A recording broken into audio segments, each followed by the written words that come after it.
Good morning, and welcome to our continuing series, Interviews with Disciples and Devotees. I'm grateful to say that Madhusudan has agreed to a third interview this morning. Namaste, sir. Namaste, Narad. You were going to talk about hormones. Yeah, how boring to talk about hormones. Who cares? But believe it or not, if you understand a little bit about hormones, you will see why at times you might even think that all the spiritual rituals of meditating for hours and praying and doing all these ascetic activities are, to me, redundant because you, through your hormones, can attain that. I'll give you one single example of a very simple hormone called oxytocin. It is built by a gland in your brain, in the rear of your brain, and it is the hormone that is responsible for mother-child physical relationship, where there is the attachment of the child to the mother. For instance, when the mother to the newborn baby offers her breast, the milk that she starts producing is an effect of this particular hormone, and it is this particular hormone in the child and in the mother that brings about the bond between the mother and child. Now, the qualities of this hormone is that of almost, you can call it morphine or heroin or the divine grace that calms you, or what you get through what you get through meditation and so on. It is a hormone called also happiness hormone when you feel well. It makes you feel well. It's the hormone that makes you laugh, or that when you laugh, it is very strong and very present. And I'm sure it's one of the hormones that is very dominant in me because I love laughing all the time. There's nothing that I find serious in anything. I have not found seriousness in anything. I think everything has a sense of humor in it. So, oxytocin is a hormone that is produced by your brain, and it produces every time you experience something pleasant. Pleasant music, pleasant feelings, when you receive a caress, or when Sri Ma blessed me or touched me, or when she held me in her arms. Automatically it produces in the child through the mother, and through the child the mother. It also takes place through your orgasm, through sexual activity. Very, very important. I'll explain that why why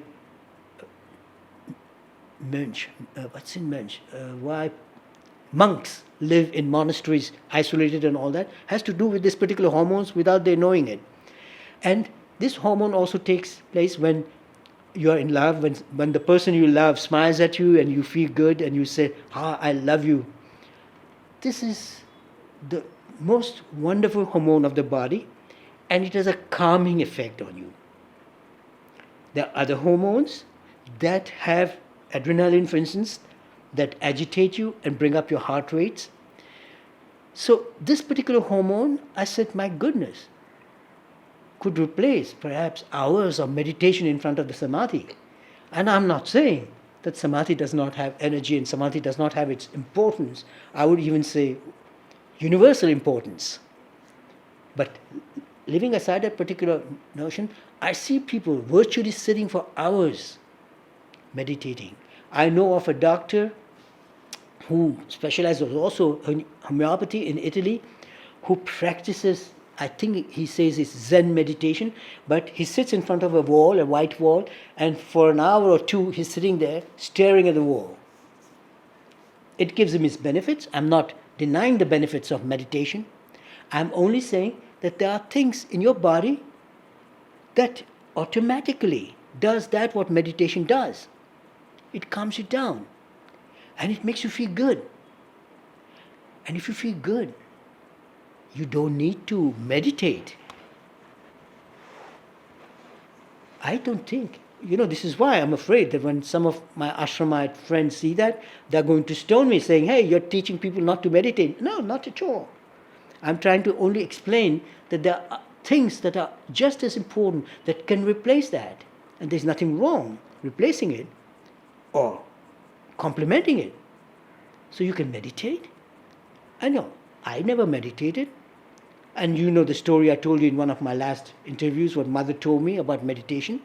She said, don't worry, don't meditate, watch your stars, as long as you don't disturb anybody. And she was laughing. And I had asked her, how come I? She said, you will understand later. And now I understand why. Because I'm in a constant state of meditation, even if you see Madhusudan as a dynamic, active person. And I am dynamic. I'm not that passive person like Dalai Lama, thanks God, because it would be boring for me to be Dalai Lama. I adore him. He's a wonderful person. And the world is better because there are beings like Dalai Lama, you know. But my God, I don't have to be one. So how do I go about attaining what he's attaining? Through the way I am. And you see, there are hormones in me that give me that. When I feel so wonderful about the mother, when I'm talking, when these tears come, then this bond that I feel with the mother is also part of the effect of oxytocin in me. And the doctors have not seen this value of it. And when you consider, I ask myself, why is it that monks, because I told you, I love, one of my hobbies, my greatest passion is music, especially piano, but I love music to listen to it. The other thing is writing. And something wonderful that I enjoy is thinking, not meditating, but thinking on specific subjects, like on oxytocin, what it does and all that. So then I said, hey, why is it that monks live always secluded in caverns or in monasteries up somewhere in the mountains where there is no traffic, no nothing?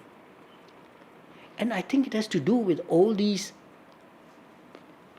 aspects of human being, this oxytocin that they need, they get because there's a peace there and all that. And they are abstinent. They don't. Sex is not permitted in religion, as you know, for people in the Christian religion, priests and nuns don't have sexual lives and so on. So how do they manage? If there's enough oxytocin, they don't need an orgasm to feel well.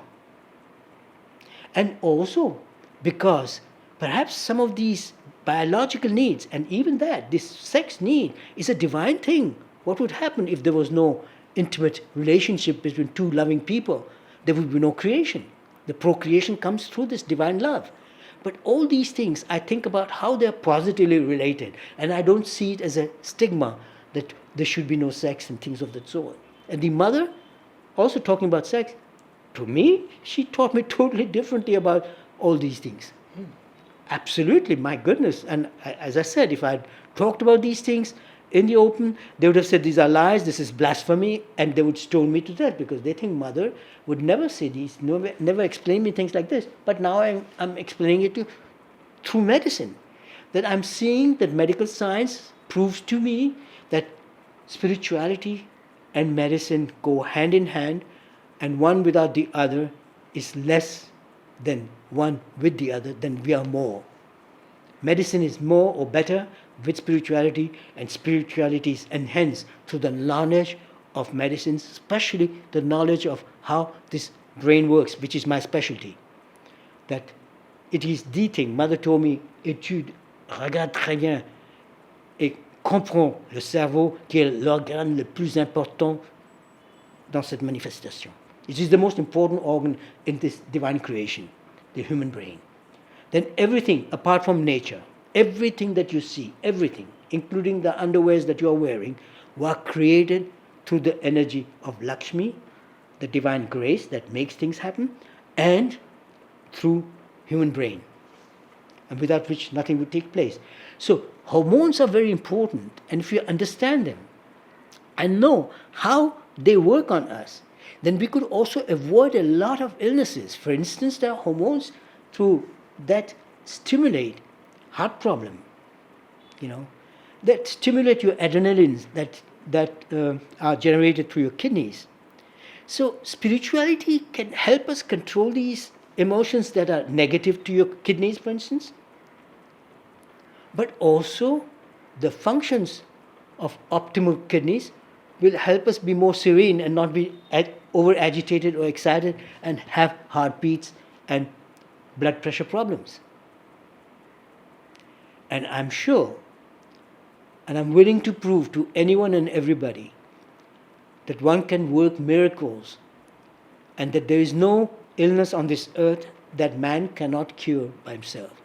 Doctor does not cure, it is not somebody outside that cures, it is the body that cures itself. That is, the divine in us has so much power, but we don't give it enough power. We don't exercise the power that we have in us, this energy, this consciousness, this soul, l'anima. We are too concerned with our body, muscles, our six packs, how it looks there. All that is, to me, less, because if I'm not conscious of myself. But it's optimum when I'm conscious, and it gives me the best of both. How do you activate these positive hormones? Tremendously. This is where the positive hormones come together with spirituality. If you're aware of these hormones, if you're aware of what spirituality does, this state of consciousness, meditation, going to the samadhi, hey, try it. Go with the right attitude. Don't ask. Don't say, cure my tumor. Just go and become one with the energy of samadhi. And wonder, you will see how your hormones are in optimal level. And I'm willing to bet anything. I don't have money, but I would give you whatever I have to prove to you that you can do this miracle. Not me, but you. You have a problem, come with me. Go to samadhi and do what I'm saying. Become one. And that's where Mother said, you have to dominate this brain. The brain is your worst enemy, because it's there where all these troubling thoughts come, your fears, your anger, all that. But your brain is also your best friend, because if you master it, oh my goodness, you can enjoy music, you can enjoy everything. I enjoy everything. Good food. I love top quality cognacs. I love top quality whiskeys. And they say, hey, you're spiritual? Yeah, in my own way. I'm perhaps not the type of monk that you meet in Tibet, but I'm in my own way very spiritual. But I enjoy all these things, but I don't abuse them. I don't want alcohol to dominate me. Freedom is my birthright, and it's the most cherished thing that I have, is my personal freedom to think what I want to think and to be who I want to be. And I'm sure you can activate this power in you so that your hormones are optimum and your health is total harmony with your mind, body and soul. Truly try to be conscious of things that you like, and try and feel that what you like in its pure essence. Even if it's a gulab jamun, a sweet, I want you to eat with awareness. We enjoy it, but we enjoy only the taste. We do not enjoy the energy of it and your conscious state of what you're enjoying. Because people are too busy talking while they're eating. And I like to concentrate on what I'm doing. And if you're centered, you enjoy every single thing you do, including eating. And at times I also enjoy getting angry. But don't do what I say. Just do what is right. Are you still in touch with this lady? Oh yes, she calls me every day. And how are her tremors? She's completely off medication of Parkinson's, she told me. She taken pills still? She has promised me, she has reduced them incredibly, and her friend who brought to me says it's true. She has reduced her pills without you checking on them and without you hammering her, because she's so motivated. She says, and the more I'm getting rid of the pills, the better I'm feeling. And she has no more tremors. She walks, she used to have problem talking. Now she talks with affirmation. She's very self-conscious. She's dressing herself, looking after her looks. She says, I feel younger. I feel better. And she is so grateful. She says, look, You have this small place where you're practicing and you have a small room behind where you sleep and everything. And I'm offering you my entire top floor that was my mother's place where nobody had the right to even step in. There is a bedroom, there's a kitchen, there is everything. There is a bathroom, there's a balcony, everything. And you're out in nature on top of this hill in Turin. And she says, you have fantastic view and all that. And there you can really have a wonderful life and be yourself. And I said, there's two problems.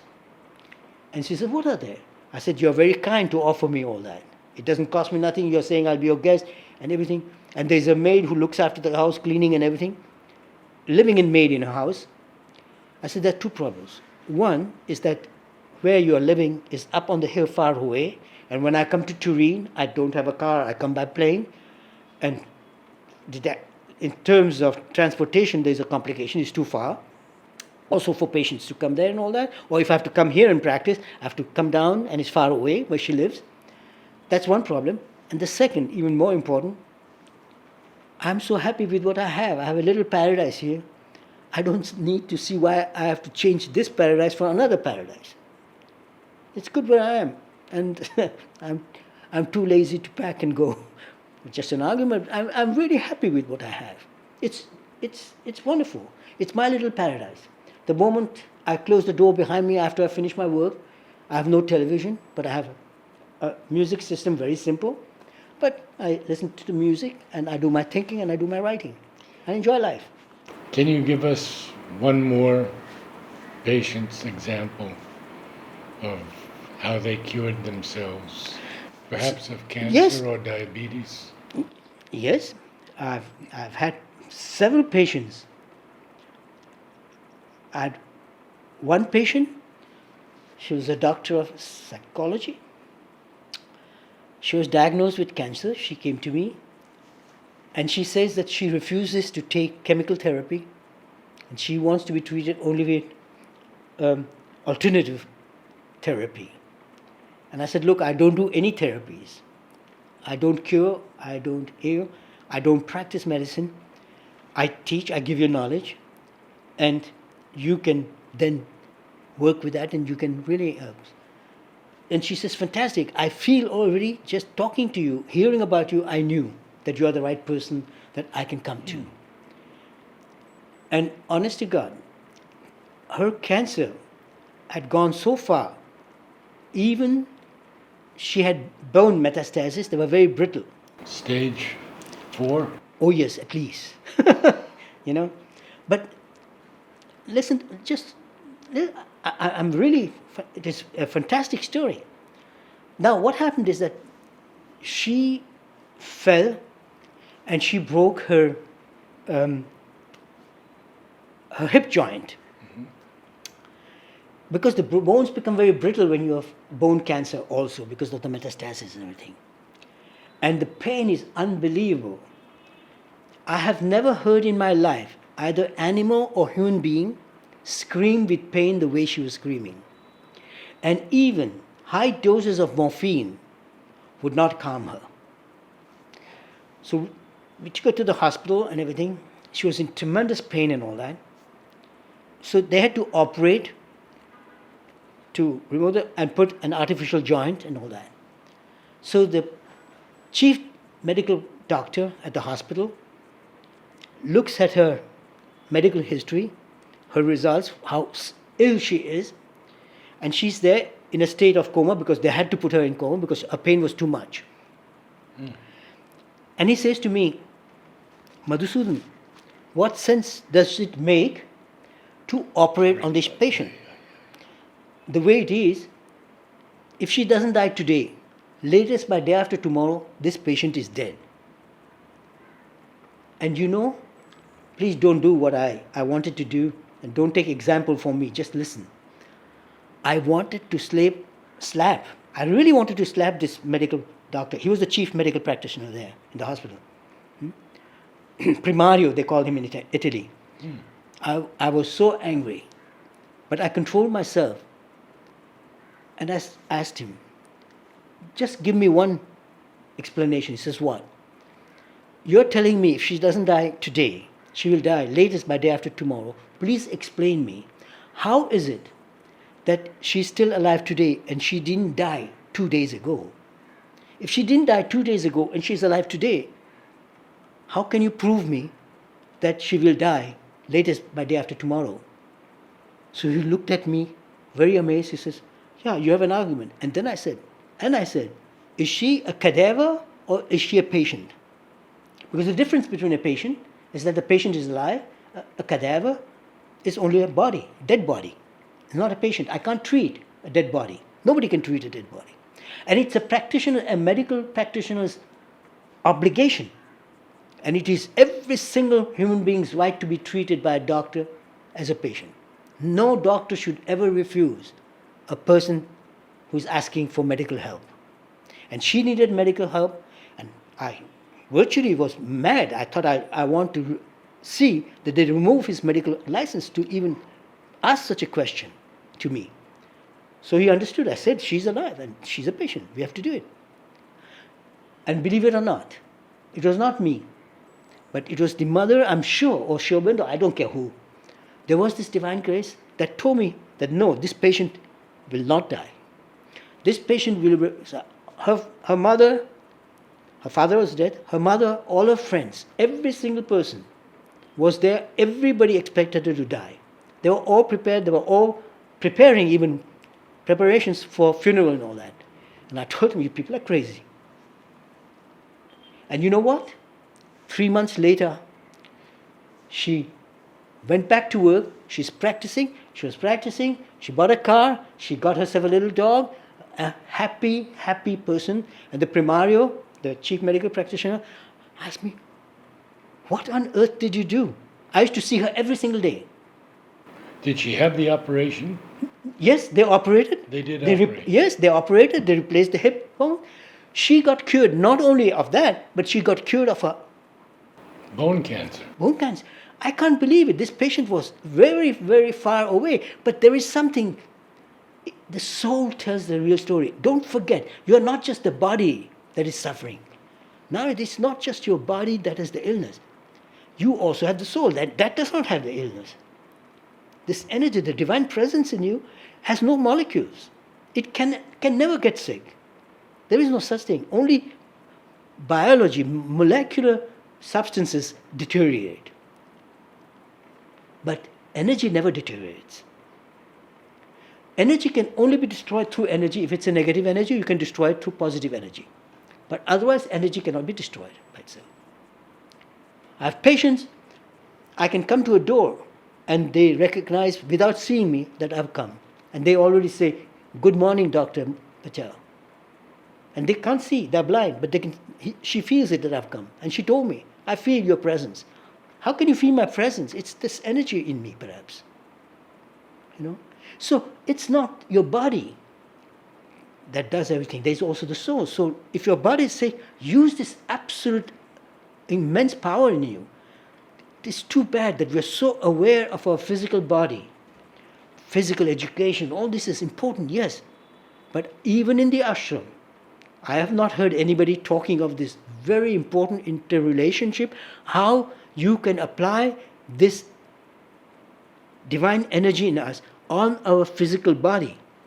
And the physical body, how it promotes this particular inner energy and concerns, because we are the temple of this energy. We live in our body. And we have to look after it. But then you got to look after what's living in it. And use it, activate it. Give it the power that it deserves. And the brain is the problem. It doesn't, we have too many thoughts, too many crazy ideas. I'm too lazy to think. I refuse to remember names. When I saw Narad, I recognized him, but I could not remember his name. It took me a while before the name Narad came. He recognized me straight away and said, "You are Madhusudan." But it's redundant information, names. Yes. And now I understand why Mother said, it doesn't matter that you don't read my books and Shobina's books. She told me that. I have told you in my other interview that she used to ask me to write. And I said, I don't want, until I finish reading the ones you have given me, I won't ask for books. She says, no. Ask. It doesn't matter that you don't read them. one day you might read them. Plus, you know already what is in them. How did she specifically teach you about healing? Oh,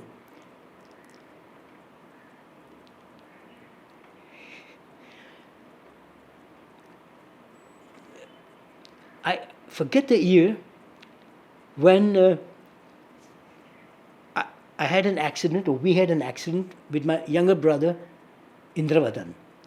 We were riding on a Lambretta, like a Vespa, a scooter.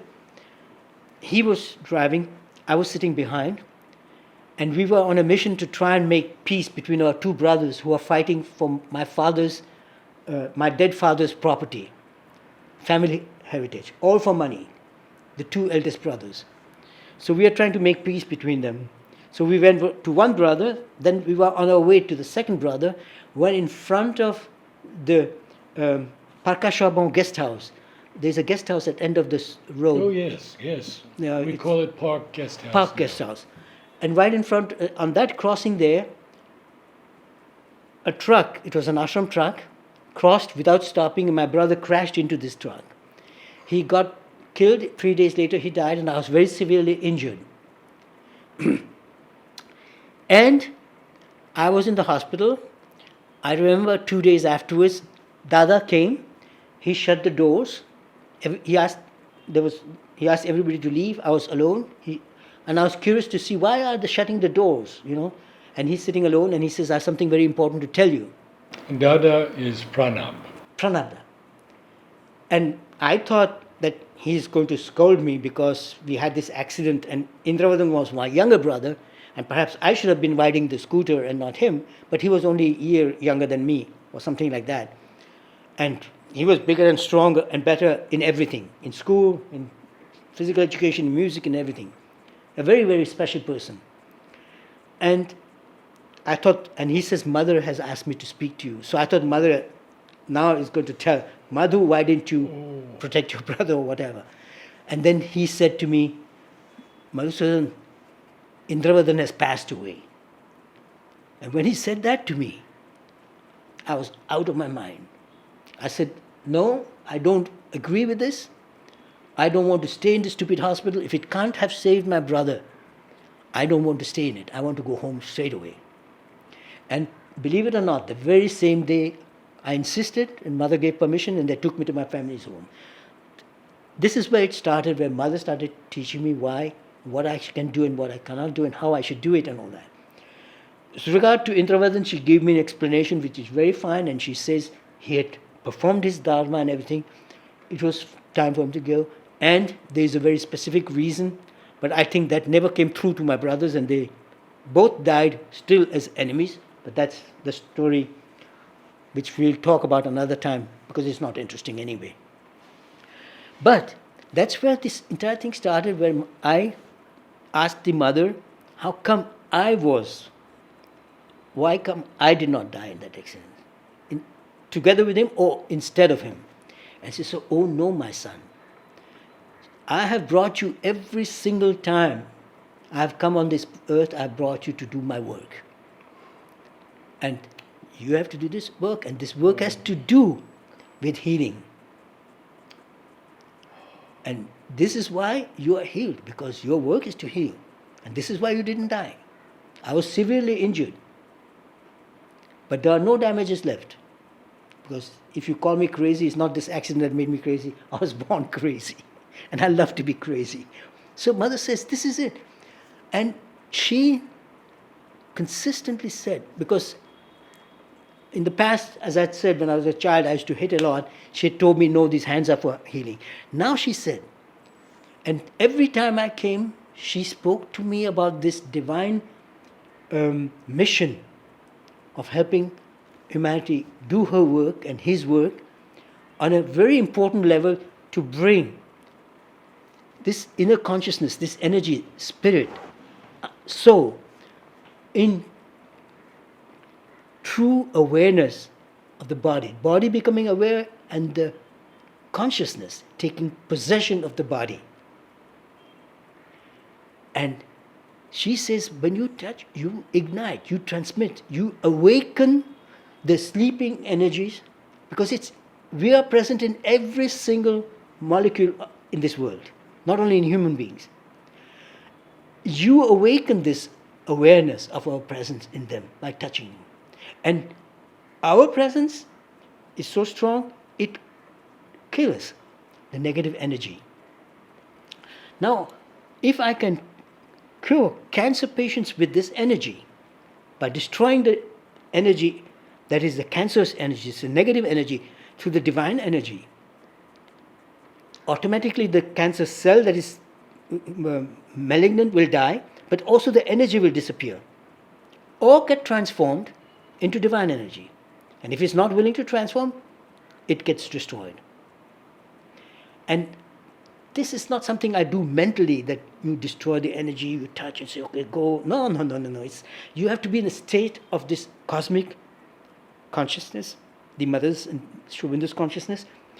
Hey, in all this, Sri Aurobindo plays a very important role, but in a very, very silent way. He has intervened once in a very important state when I wanted to quit. That's when he came and said to me, son, no, mother has asked me to come to you and talk to you. You have to continue doing your work. And the mother was there. I said, Srima, why? Sure. He says, listen to him. And he said, you have to do this. You can't stop. You have to continue and everything will be fine. Don't worry. I said, I'm not worried. I just want to enjoy life. He said, okay, then enjoy, but do it. And that's when I got the message that my work can be also an enjoyment. It was. But she said, it doesn't stop you from having fun in life. So continue and give. And I found out that today I don't want to live because if I don't do this, I don't want to live. There's no purpose. As long as somebody needs me, I don't care. Even if it's a dog. If that dog needs me, I am going to be here. The day nobody needs me or nothing needs me, then I have completed my mission, I leave. But as long as somebody needs me, I will not die. Would you allow us to give your email address to the people? Anybody and everybody is welcome. As far as you know, that I am not a master, I'm not a guru, I'm only a transmitter of knowledge. If you want, that's why I don't even use the word teacher, because I just transmit knowledge. I just transmit information, which is important to you. Information that I've achieved through my studies, which is from the medical science field and all that, and information even more important that I've received through the mother and Sri Aurobindo. But not through their books. Please read their books. Don't ask me what mothers has said about this particular subject or that. Their books are very valuable. Please read them. It'll help them. But I am always there for anyone and everyone. And not because you have money. You should come to me because you want to heal yourself and you want to realize yourself. And you can do it, and I will only show you and teach you or give you the information you need to achieve that. So, sure, I earn my living, my patients pay me, but I say to rich and poor, if you can't, don't worry. Come all the same because you want my help. Not because you have money you come to me because you need my assistance. But I'm there for everyone, for the rich and the poor, and yes, a little more for the poor also because they need more help than just this medical help or this divine help. We have to have compassion. They are ours. And please, even though it is not in this particular context of what we are talking, we are all children of the divine, regardless of our color, regardless of our faith and religion. Remember, I'm saying, regardless of our religion, we are all their children, and therefore all human beings are brothers and sisters, or sisters first and brothers. So please don't make distinction between rich and poor, colored or not colored, religion or no religion. Just remember, we are their creation. That's how you can love them, and that's how you can love yourself. Thank you, Madhusudan. Prego. If you would like to contact Madhusudan, his email address is P as in Peter, N as in Nancy, I, PNI dot Madhu, MADHU